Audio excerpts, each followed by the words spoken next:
He may not sit in the Oval Office anymore, but Donald Trump still packs a political punch. His supporters remain faithfully behind him and are hoping he'll make another run at the presidency. What would have that impact on your decision? What's going through your mind on that? A lot of people want to know. Well, I think I'm just looking at what's going on. I'm very unhappy with what's going on. I look at the border where people are coming in by the millions. It's going to be by the millions very soon. It already is. And I look at other things, how our country is really, it's America last. I was America first.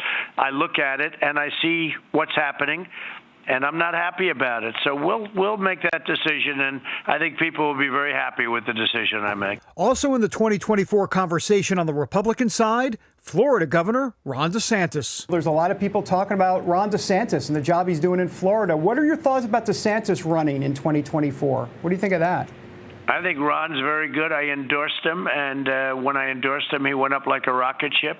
He understands that, and he's doing a good job. We have a number of people that are doing a very good job. Ron's a friend of mine. He's been great. What hasn't been great in Trump's mind is a recent decision by two of the Supreme Court justices that he nominated. Both Amy Coney Barrett and Brett Kavanaugh voted to save Obamacare. Disappointed, and that's the way it goes. Very disappointed. I fought very hard for them, but I was very disappointed with a number of their rulings. Yeah. Does it make you second guess some of those picks, or time will tell? No, second guessing does no good. But I was disappointed with a number of rulings that they made. He's even more disappointed in what's happening at the southern border. If you had a few minutes to speak with Kamala Harris about the immigration situation, what would you tell her? Because after all, Joe Biden put her in charge of the crisis. By the way, they don't even call it a crisis. I'd say go back to what we were doing. It worked. Not so easy to get back there, however. I had to go through court cases, litigation.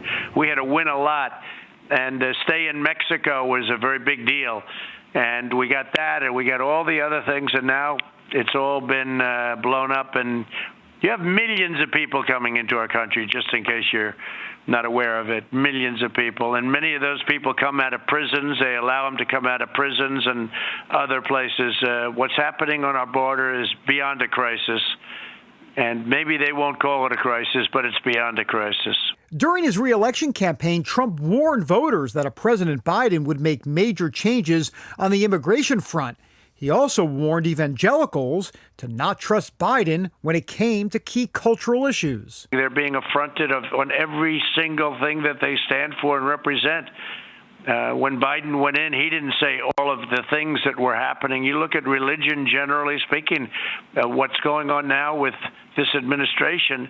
This was not what was discussed during debates and during anything else. I mean, nobody ever thought this was possible, not only on religion, on the border, on Second Amendment, on everything else you can think of. But including God and including life and including many other topics. This was never, nobody ever thought, this is a Bernie Sanders times 10. Nobody ever thought what's happening to our country could be happening to our country.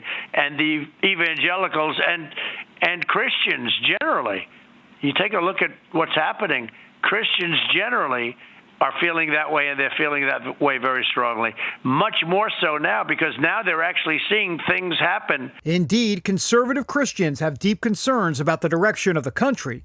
The question now remains as to what impact Donald Trump will have in the upcoming elections, both next year and 2024. David Brody, CBN News, Washington.